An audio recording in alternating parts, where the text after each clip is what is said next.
Second game against Nordrunner, this one's a doozy. As soon as I saw his ID hit the table, I knew things were going to look very horrible for me. Now, I accidentally pressed start game twice, which meant that I drew 10 cards. So I took this as my first hand, and it's a very bad first hand, so I had to mulligan it. Thankfully, he let me do so, and I get okay hand. It's definitely not the best hand, but he makes the right move and ices both his centrals up, so I can't freely perform like a Calm Siphon or a Maker's Eye. So I gain some credits and I throw the knight out. So this is what I usually do with my Gape deck, and it's no different here. When I can't keep the knight a secret, I throw it out and I prepare for my next turn, which could be a Siphon or an Indexing, depending on whichever I feel like I should perform. In this case, he has Jackson out, so I decide to Siphon him. And very convenient too, because I have Lawyer Up in my deck, so I can float text for one turn and Lawyer Up after that. So I hit a data mine and I choose to break it because I do not wish to suffer one net damage. All 4 cards in my hand right now are very important, so I'm not going to lose any of them. I siphon him down to 4 credits and I float 2 tags. He can scorch me down, but I don't think he is able to double scorch, so I'll still remain in the game. First thing I do is to Lawyer Up, and from there I decide to play the same old thing, which threatens another account siphon if he doesn't stop me from getting to HQ. And finally I make sure he uses up his Jackson Howard. Very annoying card, and I know that he'll be using Jackson Howard to dig for his Scorched Earth, knowing that I'm playing Siphon Silhouette. So I'm going to prevent him from finding enough Scorched Earths to kill me. I do not run plus creeps in this deck. I try not to float text unless things get desperate. So definitely worried about text right now. So a sure gamble, and I decided to install the passport. I could have installed the knight instead, but I decided to go with the passport because Inazuma is really a thing that I want to avoid having to deal with. Alright, he sets a remote, and that looks to be an agenda, but that could easily be an Edge of World. Right now, I'm putting him on a Tori Hanzo deck because he runs Data Mine. So I believe what he's going to do is to inflict lots of brain damage on me and basically kill me whenever I access a snare unwittingly. So that could very well be an Edge of World, so I need to disarm it by performing a Calm Siphon. So here goes, the knight goes on the HQ Ice, and I siphon him down and I check the Yagura. He has 1 cred left. I could try to access the remote server, but I'm not sure if I have enough clicks to do so. So, well, my opportunity had passed. Next, I perform an indexing. I decided not to contest the remote because that could very well be a trap, and I didn't have a siphon then. So I indexed him and I saw only 1 agenda, the Fetal AI. I will look to steal that, and I see 2 Archive Memories and a Shadow. So all these point to Scorched Earth as really being a thing in his deck. Archive Memories allows him to double Scorch even with only 1 Scorched Earth in hand, and Shadow tags. So yeah, it's pretty obvious he's running Scorched Earth. So I definitely look to lose the tags, and I was about to steal the Fetal AI, and then I realized that would put me on 0 cards in hand. He would easily be able to Neuro EMP me. Just 1 Neuro EMP was all that was needed. I couldn't take that risk, so I decided to lose the click instead. By right, I should have paid 2 credits to at least get past the Yagura, but yeah, I wasn't too happy about that, and to make things worse, he scored the House of Knives. Alright, so thankfully I didn't steal the Fetal AI, because if he had scored the House of Knives thereafter, I would have no cards in hand to tank the 1 net damage and I would have lost the game. But that's not good, because now he has 3 net damage that he can apply at his will. I tilted for a legwork, and then as soon as he inflicted me with 1 net damage, I realized that that was an absolutely stupid thing to do. Legwork against Personal Evolution. Yes. If I access that Fetal AI he just drew, I'm dead meat. If I access a snare, I can disarm it. But that's just stupid. That's just really, really stupid, and I lost 2 cards from my deck because of that stupid move. I lost the legwork, I lost the planned assault, and I didn't make a successful run. and I wasted my time getting through the data mine. So that was a huge misplay that cost me a lot of tempo. Right now I should be floating in credits and have a decent number of cards in hand, but thanks to that mistake, now I need to suffer the consequences, and that is House of Knives and another one. Well, alright, he zaps me with House of Knives, and that got my Maker's Eye, but that was probably for the better, because if I did use that Maker's Eye to dig through R&D, I would probably impale myself. So, I do steal a Fito AI, but that comes at the cost of lots of cards, so I need to draw up. Now he has enough credits to score the House of Knives in the remote. I'm thinking of whether I should contest it or not.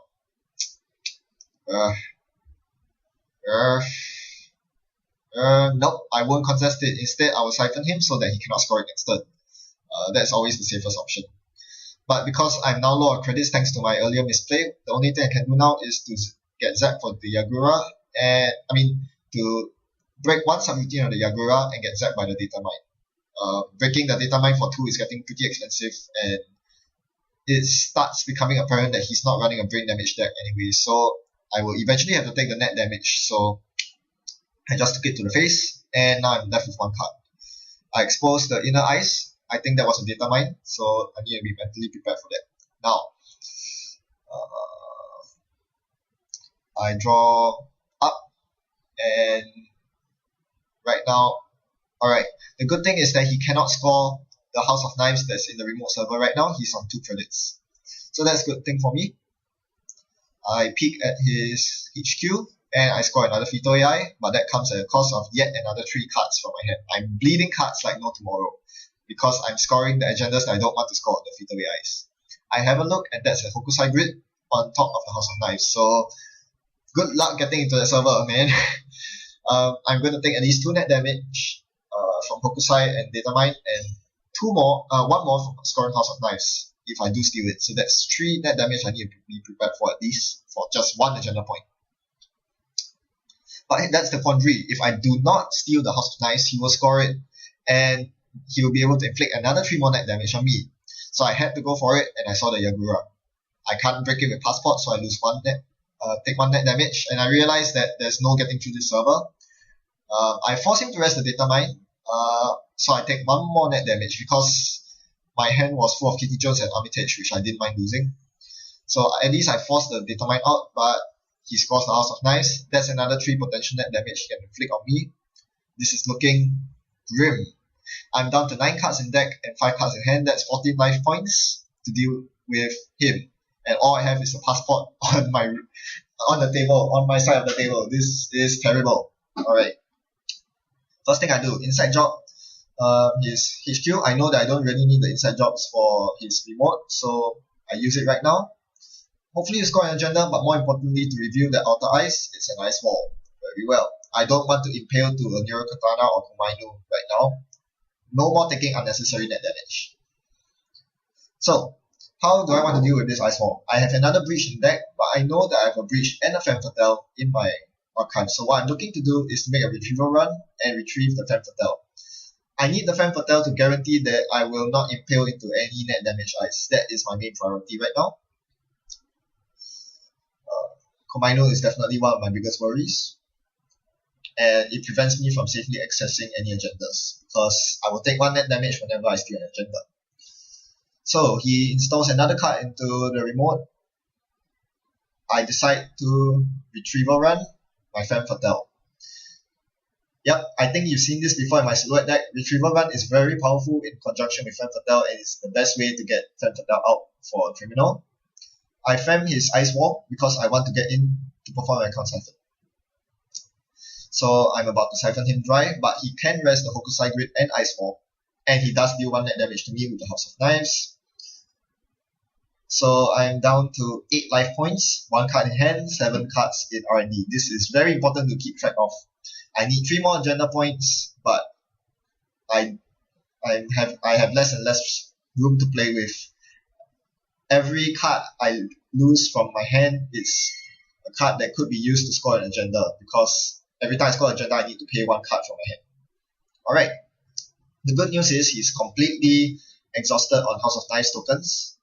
So that's great.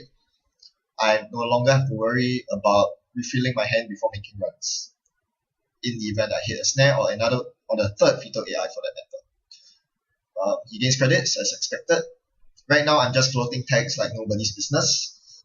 I figured that if he has a Scorched Earth, he probably wins the game anyway, but likely not, because looking at his influence expenditure, he has probably 3 Jackson Howards, 3 Ice Walls, Archive Memories, I saw 2 of them, and I saw a Shadow. That's a lot of influence. How can he possibly have any more influence for Scorched Earth? So I just tag floated. I didn't have the time to clear them anyway. And I didn't want to use Lawyer Up because I really need the Lawyer Up as a net damage shield to tank my net damage from all sources. Alright, so I keep hitting his HQ, and I see the same old Archive Memories.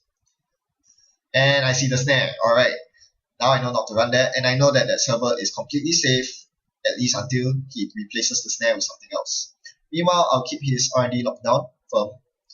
And okay, there's a CQ, so now I know not to run archives. Let's check. CQ is pretty nasty, although I will almost always just score it for negative agenda points. He continues icing up his HQ. Again, this is where I wish I had Sneak Door Beta so that I can expose that outermost piece of ice. I install the Fairy and then make a run. I'm not sure why I installed the Fairy because I already had Femme Fatale out. But anyway, he showed the Ice Wall. So I know I have the Breach in hand. I can easily get through the Ice Wall. But now I'm making him think that I cannot get through the Ice Wall, that I have no options left, that I'm so desperate that I'm willing to spend a Femme Fatale token on the Ice Wall. This should give him the false impression that HQ is completely safe because I don't have a Fractor. But that's not the case. I'm ready to deal with HQ when the time comes. And the time is now. I install the Breach, and Breach is HQ. This is pretty risky because I have 1 credit left. If I hit a Fetal AI, I can't score it, but instead I've hit the jackpot, Philotic Entanglement. So that brings me to match point. Very good. All I need is 1 more agenda, any sort of agenda to win the game. I see the data mine on R&D. So if I want to make a run through R&D, I'll need to suffer another damage, and now I'm down to 5 hit points. I draw up my last cards from my deck. None of these I particularly need except for the Inside Job, which might come in handy against that remote. Alright, he performs a Trick of Light and scores the Brain Trust. I'm down to 4 hit points and he's on 4 agenda points. Yes, now here's where it gets all crucial. I need to find a way to get that last agenda whilst given that I only have 4 hit points left. If I steal the last Fetal AI, I need to make sure that I have at least 2 cards in hand. Hitting a snare right now would pretty much cost me the game. Contesting that remote, if there's an agenda in there, would cost me at least 2 hit points. And if it's a Fetal AI, I better make sure I can steal it. That's my worst worry, Fetal AI. I mean, there's only 1 left in the deck, but it's a huge problem. I decide to lock down his R&D. And here's the bad news. I get hit by a data mine and a shock. So that halves my hand. I'm down to 2 hit points. Alright, so this is looking horrible. Stealing a Fetal AI is still possible, but hitting a snare is game over. Immediate game over. Alright, so I need to find out what that card is, but I do not have the credits to breach through HQ to expose. So I make a run on R&D, and I make a run again, always maintaining 2 credits to steal a Fetal AI. I don't see any. That's quite bad. So I'm pretty poor, he's pretty poor too, and we are all just looking in shambles right now. I guess this is where not trashing the Hokusai grid earlier on is coming back to haunt me. This is where performing the stupid legwork is costing me. The 2 cards that I used up could be used as net damage shields, but right now I'm grasping at strings right now. My only hope is that I top deck an agenda from R&D, which I try to do now. So CQ I trash. I have 1 more click left. I decide to go all in and run that R&D once more. with 0 credits. If I hit a fatal, yeah, it's game over. But I instead score on the final House of Knives to win the game. That was incredibly close once more. I mean, yes, he's a very good player indeed, and these wins against him were by no means easy. He definitely made me spend every ounce of my effort to think of ways to get through his servers and to escape safely. But somehow I managed to get through in the end, whether through sheer luck or otherwise, despite me making so many big misplays. Legwork against Jinteki is a joke. That's such a rookie mistake, really. Alright, so as you see, his Jinteki deck packs a huge punch with all the net damage cards bundled together and packaged into one criminal hate deck. And especially hating against Silhouette, who only has 5 cards less than every other criminal. So I was really playing with the bare minimum that I could get by with a breach, a passport, a femme fatale. That's all I needed. So I just kept running until I scored enough agendas and bled enough. Basically, my entire deck, I was left with 1 hit point at the end of it all. And I managed to just scrape through. I was very lucky that I believe I did not get hit by a single snare in this entire game. Only a couple of shots, and I didn't access any GQs, forcing me to steal them for negative 1 points, because had I stole even a single GQ, I wouldn't have won the game there. I'm curious to find out how his Jinteki deck fares against Shapers, who can mitigate so much of this net damage, and recycle the entire deck with Levi AR Lab access, so that they can get more cards back to deal with the net damage. I'll be very interested to find it out. Thanks for watching. Happy net running. See you.